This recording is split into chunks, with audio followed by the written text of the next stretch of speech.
do Senhor Jesus Cristo. Um dia o Diácono Felipe estava pregando aqui, ele disse que a esposa dele era a maior representação da graça de Deus na vida dele. Faço dele as minhas palavras. Minha esposa é o favor imerecido de Deus na minha vida. Eu sou muito feliz por a tê-la em minha vida. Vamos à palavra de Deus. Diz assim: depois disso me fez voltar à entrada da casa, e eis que saíam umas águas de debaixo do umbral da casa para o oriente, porque a face da casa olhava para o oriente, e as águas vinham de debaixo, desde a banda direita da casa, da banda do sul do altar.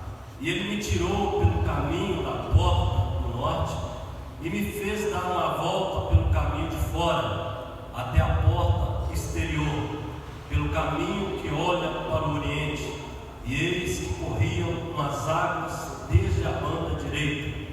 Saiu aquele homem para o oriente, tendo na mão um cordel de medir, e mediu 1000 côvados, e me fez passar pelas águas que me davam pelos tornozelos, e mediu mais 1000, e me fez passar pelas águas que me davam pelos joelhos, e mediu mais 1000, e me fez passar pelas águas que me davam pelos lombos, e mediu mais 1000, e era um ribeiro que eu não podia atravessar, porque as águas eram profundas, águas que se deviam passar a nado, ribeiro pelo qual não se podia passar. E me disse: viste, filho do homem? Então me levou e me tornou a trazer à margem do ribeiro, e tornando eu, eis que à margem do ribeiro havia uma grande abundância de árvores, de uma e de outra banda. Então me disse: estas águas saem para a região oriental e descem a campina e entram no mar, e sendo levadas ao mar, sararão as águas. Somente até aí, os irmãos podem assentar. Aleluia, louvado seja o nome do Senhor Jesus Cristo. Irmãos, eu amo meditar na palavra de Deus, eu amo meditar nas profecias que Deus concedeu ao profeta Ezequiel, e a profecia que acabamos de ler está já no seu 47º capítulo do profeta, o seu penúltimo capítulo para encerrar o seu livro. Penso eu que quando ele escreve esta profecia, já está chegando praticamente ao final do ministério que Deus lhe deu.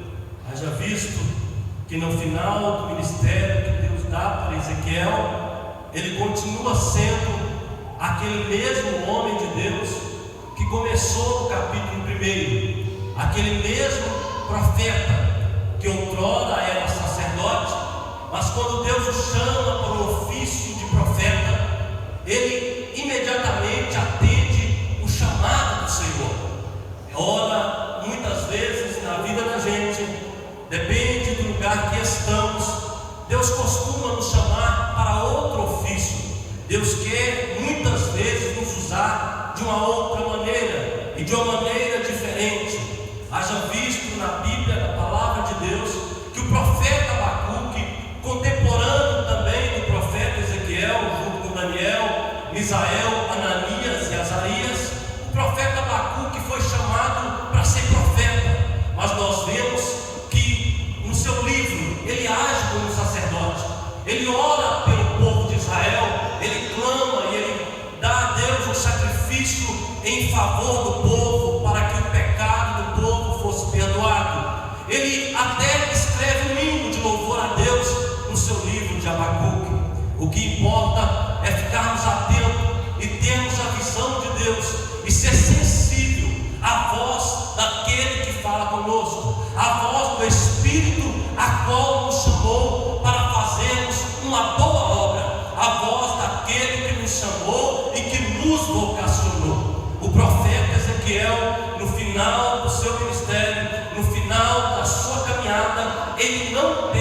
a visão de Deus. Muitos homens de Deus começam muito bem, mas no final da caminhada acaba perdendo a visão. Sansão perde a visão, até mesmo antes de se tornar um homem mais velho, até na sua própria mocidade.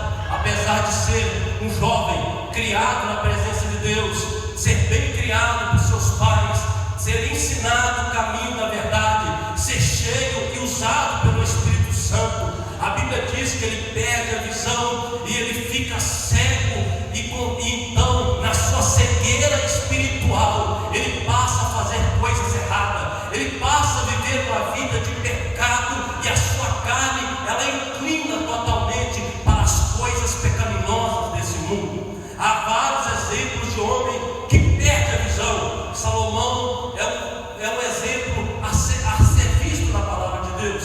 Salomão foi um homem que começou a Deus com grande intimidade, começou o seu reinado com grande sabedoria, com grande intimidade para com o Senhor. É Salomão que inaugura um templo e ele faz uma casa para o Senhor. É Salomão que faz uma das mais belas orações que está escrito na Bíblia. Ele faz a oração dizendo que todo aquele que estava no templo, que orasse com o seu rosto virado para o templo, o Senhor haveria de ouvir a sua oração, o Senhor haveria de ouvir o teu clamor, e o Senhor haveria de abençoar o povo e a nação de Israel. Mas este mesmo Salomão, cheio de sabedoria e graça, ele perde a visão espiritual das coisas de Deus.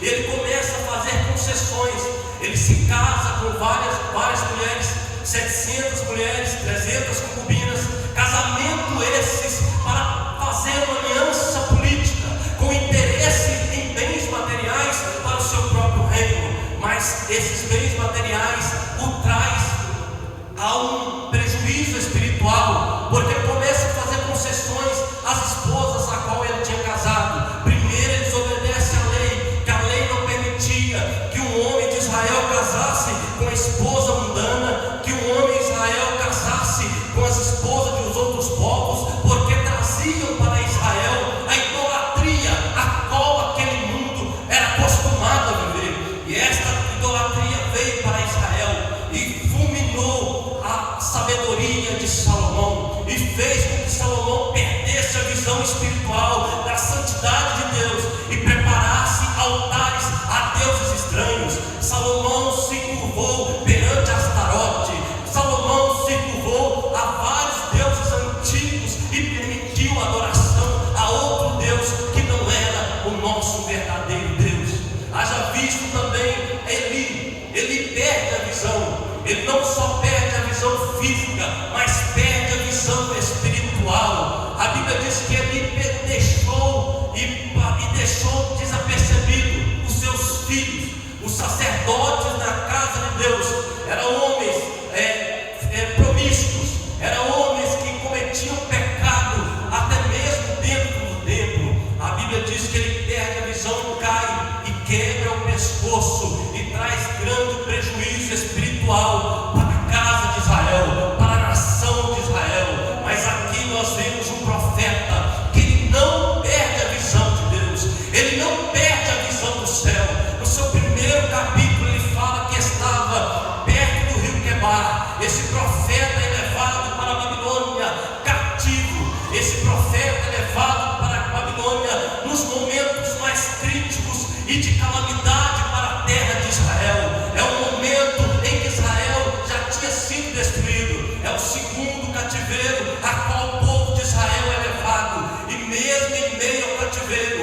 disse a eles: olha, eu falo a meus profetas por sonhos, por enigmas, por revelações, mas ao meu servo Moisés eu falo com ele como quem fala um amigo, eu falo com ele face a face, eu tenho intimidade com ele. Mas a Bíblia vai dizer que o profeta Ezequiel teve visões do céu, ele viu anjos adorando, ele viu anjos glorificando ao Rei dos Reis e Senhor dos Senhores. A Bíblia diz que ele viu anjos com rosto de leão. Rosto de leão representa, irmão, o leão da tribo de Judá, o nosso Senhor Jesus Cristo, que deve ser adorado a qualquer tempo e em qualquer momento. O leão da tribo de Judá, representado por o evangelista Mateus, que apresenta o leão da tribo de Judá a todo o povo de Israel. A Bíblia diz que Ezequiel viu também um com um rosto de boi. E o que quer dizer isso? Quer dizer que o mesmo leão da tribo de Judá, o leão da tribo de Judá que veio para governar, que veio para reinar, também veio para servir, também veio como Cordeiro de Deus, como diz o profeta Isaías. Ele era o Cordeiro de Deus, ele levou sobre si as nossas dores, o castigo que nos traz a paz estava sobre ele, como diz o pregador João Batista: eis o Cordeiro de Deus que tira o pecado do mundo. Ele é o leão da tribo de Judá, mas ele também é o Cordeiro de Deus que tira o pecado do mundo. Ah, meus irmãos, o mundo condenado com seus pecados, Israel condenado pelas culpas das transgressões, precisava de todas as vezes ir ao templo e imolar o cordeiro, matar o animal e derramar sangue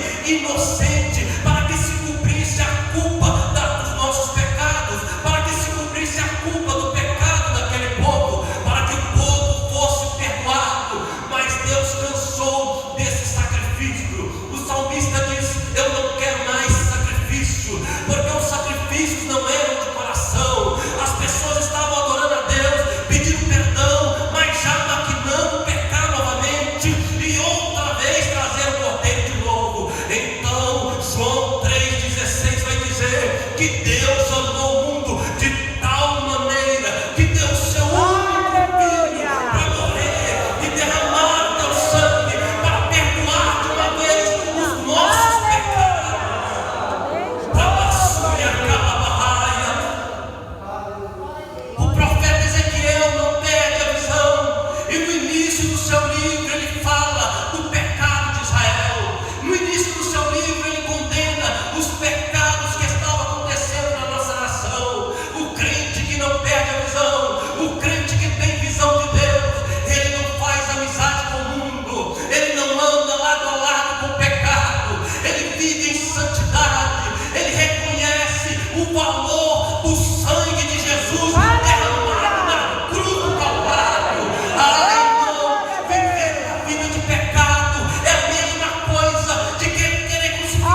Ele foi usado na pele de um homem, na carne de um homem. O Verbo vivo se fez carne e habitou entre nós para dizer para você que é possível um homem ser cheio do Espírito Santo, que é possível um homem de carne e osso ser cheio da presença de Deus, da glória de Deus. A carne não, as forças da carne, os desejos da carne inclinam a nossa vida para o mal, mas Deus enviou o teu Espírito Santo para nos levantar, para vencer o pecado, para vencer a carne e para vencer o diabo.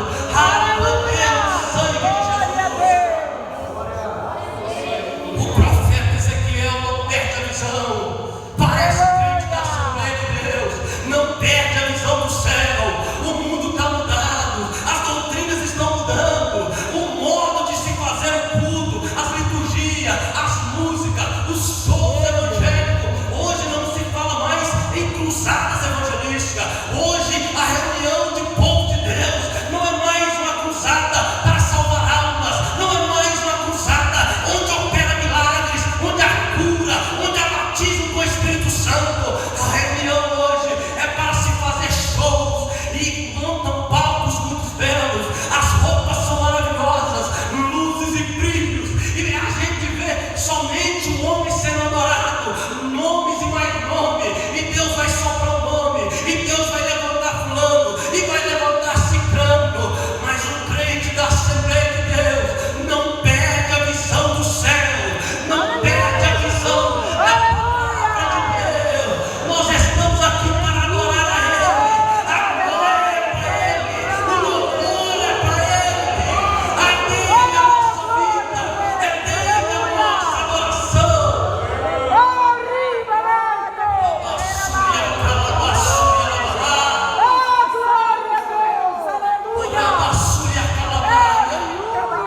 Ezequiel está no cativeiro, Ezequiel está passando prova, tribulação, mas ele não perde a visão do céu. Tribulação não tira o crente de adorar a Deus. Daniel adorou a Deus na cova dos leões. Misael, Ananias e Azarias adorou a Deus dentro da fornalha de fogo ardente. Aleluia. José adorou a Deus sendo escravo, sendo vendido pelos seus irmãos, e Deus o exaltou, não para que o nome dele fosse glorificado, mas para que o nome do Senhor fosse conhecido e glorificado na terra. Deus quer te usar, Deus quer te levantar, mas é para a glória do nome dele.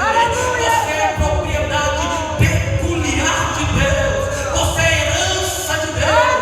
Jesus pagou um alto preço pela tua vida, Jesus pagou um alto preço pela tua família, Jesus pagou um alto preço pelo ministério que Ele confiou a ti. E não importa o teu chamado, seja sensível à voz do Espírito Santo. Abre os olhos espirituais para que o Deus tenha a fazer na tua vida, para que o que Ele quer fazer com você, para o teu ministério, para a glória do nome dEle. Rabassuria calabassa, Sarabassuria calabassa. No primeiro capítulo ele deu a visão da águia, e a águia representa o Deus onipotente, onisciente, onipresente, o Deus inacessível. Jesus era leão, era cordeiro. Jesus se fez homem, mas ele não deixou de ser Deus. Ele é onipotente, onisciente, ele é onipresente. Nele está todos os atributos incomunicáveis e não comunicáveis de Deus. A Bíblia diz que Deus, Ele é simples. E a coisa mais linda é a simplicidade de Deus. Nós lutamos por posições, nos impressionamos com o nome, com o status, mas Ele largou e se fez mão do tipo de Deus. Ele veio aqui na terra como um homem pobre e habitou entre nós.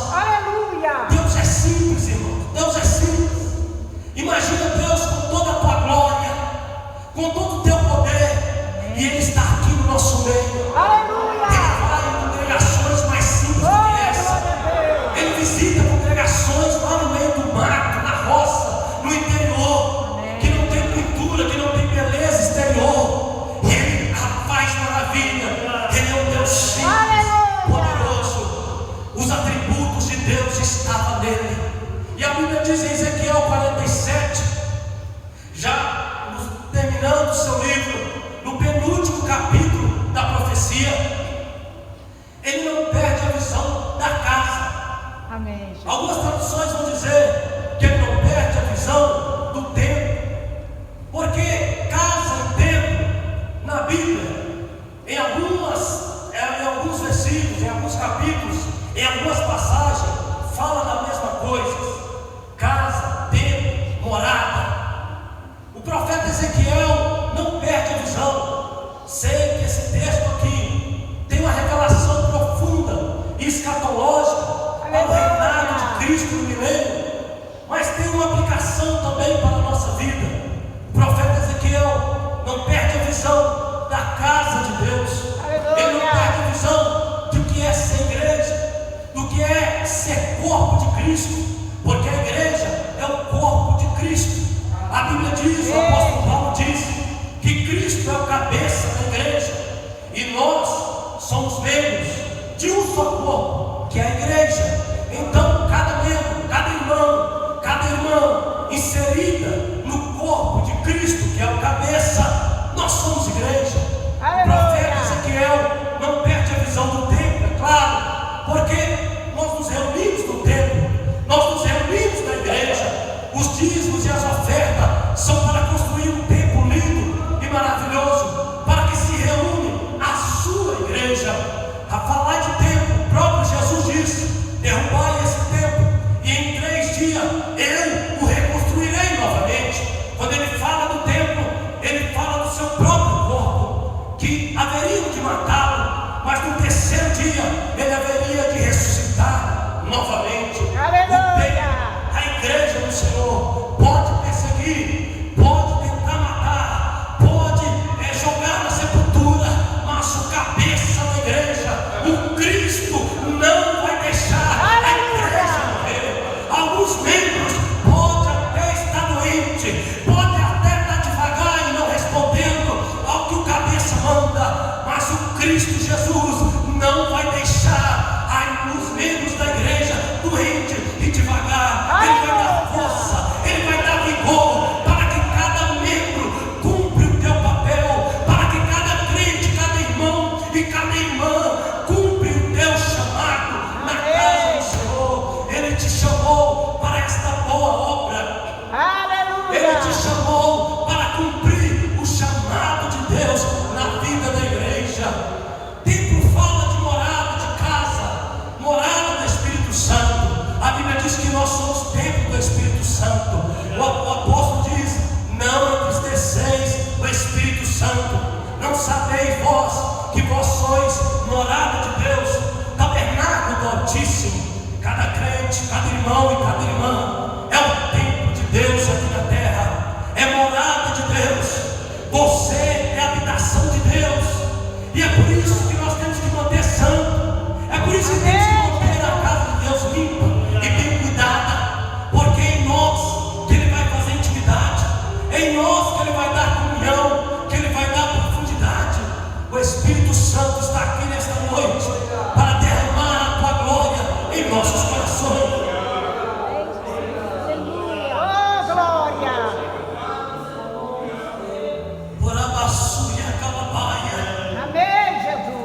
Deus não falta de nenhuma reunião, Deus não falta de nenhum culto. Há uma presença do Espírito Santo aqui nesta noite. O profeta Ezequiel não perde a visão desta casa, ele não perde a visão. A Bíblia diz que ele viu um rio saindo nos umbrais de debaixo daquela casa, e Jesus disse: eu sou a porta. Eu sou a porta. Amém, Jesus. Aquele que entrar em mim achará pastagem. Glória a Deus. Eu sou a porta das ovelhas.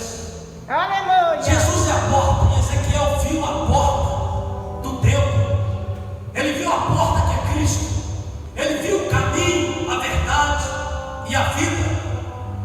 E debaixo dos umbrais desta porta, o profeta Ezequiel viu rios de águas vivas, rio que saiu da casa, rios que saíam do templo, e esse rio foi jorrando e crescendo cada vez mais. A palavra quer dizer que Deus não limita o teu espírito a ninguém. O Espírito Santo não é dado como conta-gotas a ninguém. Deus quer te usar mais. Amém, Jesus. Deus quer te dar mais visão. Aleluia. Deus quer que você seja espiritual. Amém, Jesus. Ele quer que o seu culto seja agradável a Ele. Não é um lugar. A mulher samaritana perguntou a Ele: em que lugar devemos adorar? Ele disse: haverá um tempo em que o Pai procura verdadeiros adoradores que o adoram em espírito e em verdade. Não é um lugar, não é a igreja, não é o templo, não é o tabernáculo. Aleluias!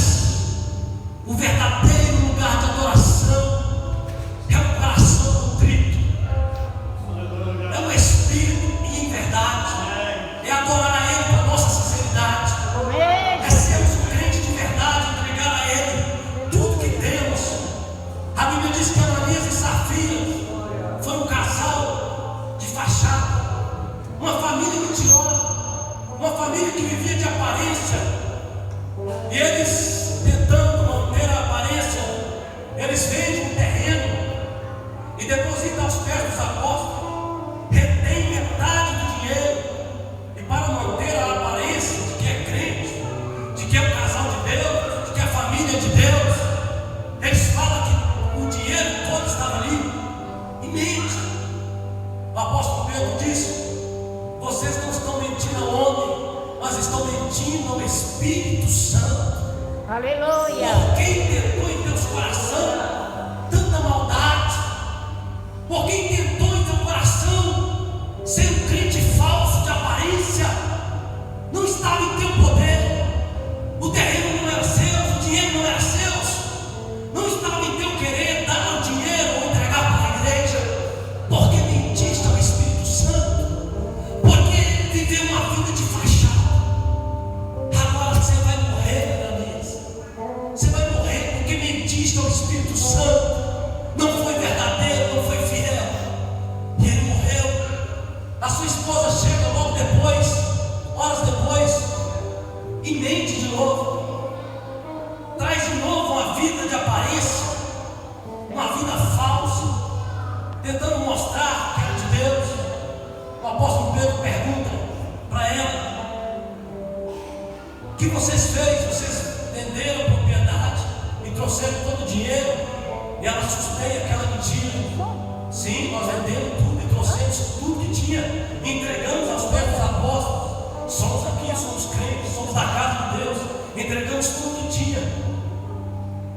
Mostraram a vida de mentira diante do Espírito Santo. E o apóstolo Pedro disse: por que fez isso, Safira? Porque a sua vida é de mentira. Porque entregaste sua vida de fachada. Não mentistes aos homens, mas mentiste ao Espírito Santo de Deus. Amém, Jesus. Seu marido está morto lá fora, enterrado, e agora vão levar você e vai enterrar você. O pecado traz morte.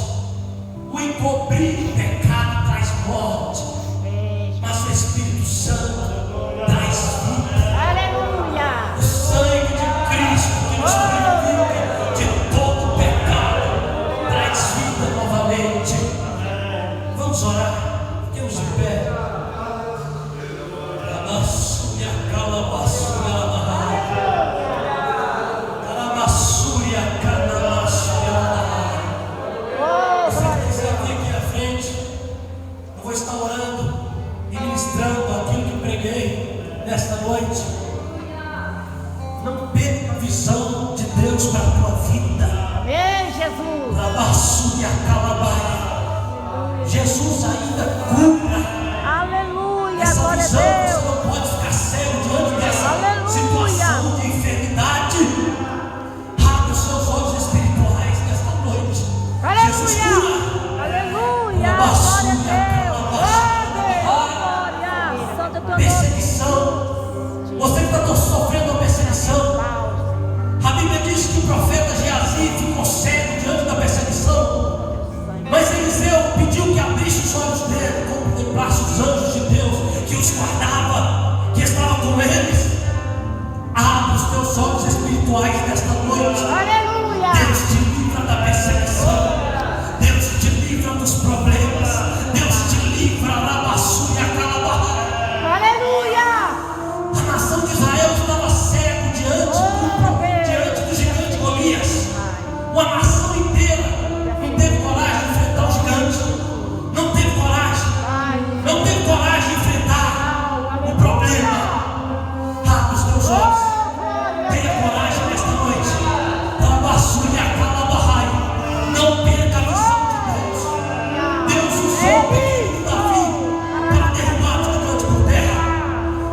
passo, minha